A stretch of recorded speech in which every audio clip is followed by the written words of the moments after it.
कौशाम्बी और प्रयागराज के मझियारी क्षेत्र में अवैध खनन का खेल बेखौफ जारी है। खनन का पट्टा किसी अन्य स्थान पर है, लेकिन खुदाई कहीं और की जा रही है।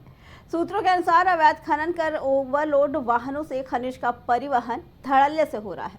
चायल तहसील क्षेत्र से खनिज सामग्री का परिवहन पिपरी थाना क्षेत्र के दुर्गापुर और लोधौर मार्ग से होकर किया जा रहा है।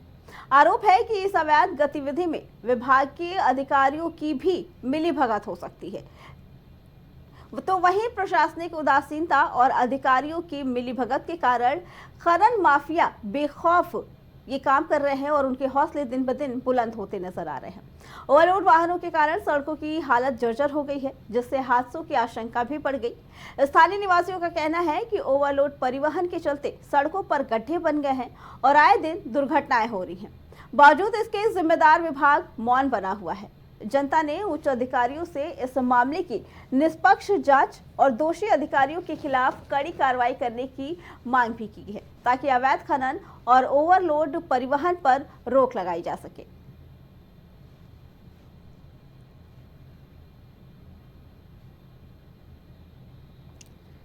बता दें कि लगातार अवैध खनन किया जा रहा है। कौशाम्बी का ये मामला, जहां पे ये कहना है कि प्रशासन की मिलीभगत की वजह से ही अवैध खनन माफियाओं के हौसले इतने बुलंद हैं, जो ओवरलोडिंग के साथ साथ अवैध खनन भी करा रहे हैं।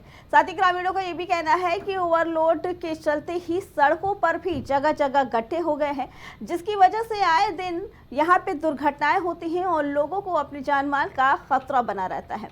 इसके साथ ही ये भी कहना है कि प्रशासन से इस मामले में कई बार शिकायत भी की गई है कि उच्च अधिकारियों पर इसके खिलाफ कड़ी कार्रवाई की जाए और इस मामले पर निष्पक्ष जांच की जाए, लेकिन अभी तक इस पे कोई भी कार्रवाई नहीं की गई है। इसी पे आगे जानकारी देने के लिए कौशाम्बी से हमारे संवाददाता नवनीत जुड़ चुके हैं। नवनीत, लगातार उच्च अधिकारियों की शिकायत करने के बाद भी इस मामले पर अभी तक कार्रवाई नहीं की गई है, क्या कहना है?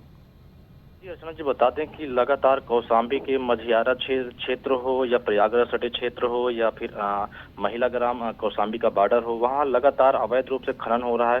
खनन का जो पट्टा होता है वो किसी अन्य स्थान पे होता है, लेकिन खुदाई अन्य स्थान से की जाती है। इसके अलावा रातों दिन जो है पोकलैंड से अंदर जो है पानी के अंदर मशीन से जो खनन होता है वो लगातार बालू खनन हो रहा है। और इस पे अधिकारियों को भी अगर बात किया जाए तो लगातार उनको सब खबरें के माध्यम से जानकारी कई बार हुई, लेकिन भी अगर कार्रवाई की बात की जाए तो कार्रवाई तो यहाँ पे नाम मात्र की सिर्फ रह गई है। और कार्रवाई अगर होनी भी चाहिए तो वहाँ कार्रवाई हो भी नहीं रही है, लेकिन यहाँ तो हौसले लगातार इसीलिए लगातार हौसले आज भी बुलंद है उनके। जी नवनीत, शिकायत करने के बाद अधिकारियों की तरफ से क्या आश्वासन दिया जाता है? लगातार शिकायतें इस मामले को लगातार शिकायतें भी हो रही हैं, लेकिन जिस हिसाब से जांच में अगर दोषी पाए जाते तो फिर भी कई बार इस मामले में जो है हुए हैं दोषी जो करार पाए गए उन पर कार्रवाई हुई है। जी नवनीत, आपका बहुत बहुत धन्यवाद। महाराजगंज के परसंबालिक थाना क्षेत्र में रहने वाली एक महिला ने पड़ोसी युवक पर बलात्कार करने की कोशिश के आरोप लगाए हैं। मामले को लेकर पीड़िता स्थानीय थाने शिकायत लेकर पहुंची और न्याय की गुहार लगाई। पीड़िता ने बताया कि वो खेतों में काम कर रही थी, तभी वहां से आरोपी गुजर रहा था।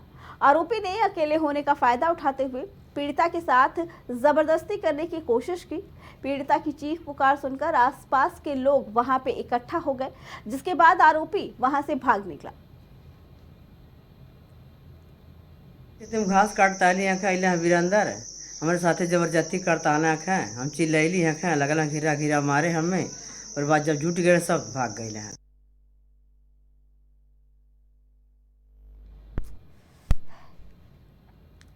बता दें, पीड़िता ने कब बताया पुलिस को कि वो अपने खेतों में काम कर रही थी, जिसके बाद आरोपी जिसके खिलाफ शिकायत की है वो वहां से गुजर रहा था।